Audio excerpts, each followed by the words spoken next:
Bentornati ragazzi, nel video di oggi vediamo l'attacco al piede, cioè la bocigna, e le regole di come comportarsi per non finire squalificati. Allora, poi vediamo l'ingresso. Noi oggi partiremo direttamente dalla mezza X, ok? Quando abbiamo qua la mezza X, per andare ad attaccare il piede basta che alzo il bacino e ruoto verso il lato, ok? Posso anche aiutarmi con questa mano prendendo l'altro piede, tirando verso di me, in questo modo qua. Una volta che lei è caduta, io posso abbracciare il piede con la mia mano sinistra, ok? Faccio passare bene, posso avere il controllo qua dell'altro bavero. Io preferisco fare mano con mano in questo modo qua, come se fossi in onghi. Adesso come funziona qua? La cosa importante è avere una gamba in spinta, in questo caso qua è quella della mezza X, quindi tengo il piede qua, quest'altro mi serve come controllo, pinzando bene il ginocchio perché lei non faccia l'uscita. Qua prendo mano con mano o prendo il bavero, cosa faccio? Giro guardando per terra e punto il bacino in avanti andando verso l'alto finché lei non va.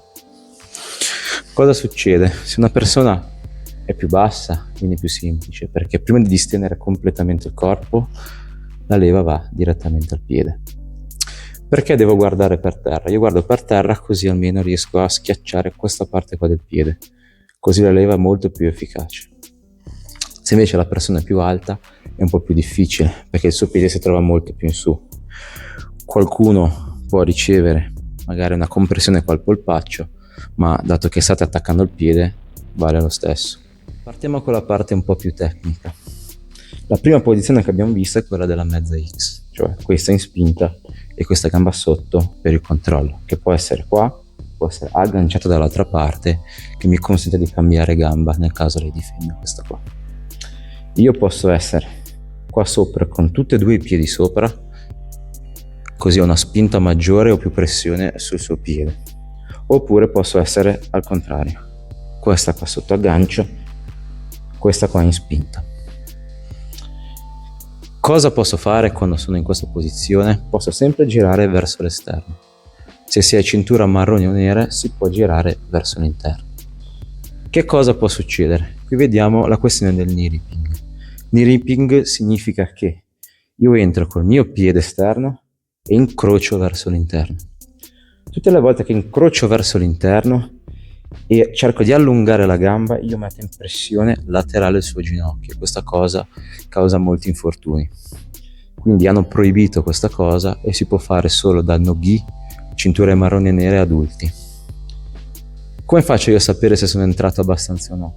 Allora dobbiamo pensare di creare una linea in mezzo.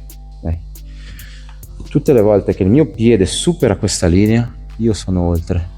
Se attacco il piede vengo squalificato. Posso anche essere al limite, o posso essere un po' più qua esterno per essere sicuro. Che cosa succede se per sbaglio io incrocio? Allora, se si ha cinture basse, l'arbitro fermerà l'incontro e vi sposterà il piede nella posizione corretta. Se io continuo ad entrare, l'arbitro mi squalificherà. Se sono una cintura più alta, l'arbitro lascerà che il mio piede rimanga di là e si aspetterà che sia io a togliere il piede e tornare indietro, perché il livello della cintura, che sia marrone o nera, l'arbitro prevede ci sia un livello tecnico abbastanza alto da capire questa posizione. Quindi da marrone e nera io posso girare verso l'interno, posso girare, ma devo fare molta attenzione a non incrociare il piede. Spero vi sia piaciuta questa spiegazione dell'attacco della bocigna e come non farsi squalificare, come mi ha chiesto qualcuno di voi. Continuate scrivendo, facendo domande o curiosità sul Brazilian Jiu-Jitsu o su alcune tecniche. Intanto mettete like, seguite il canale e ci vediamo al prossimo video.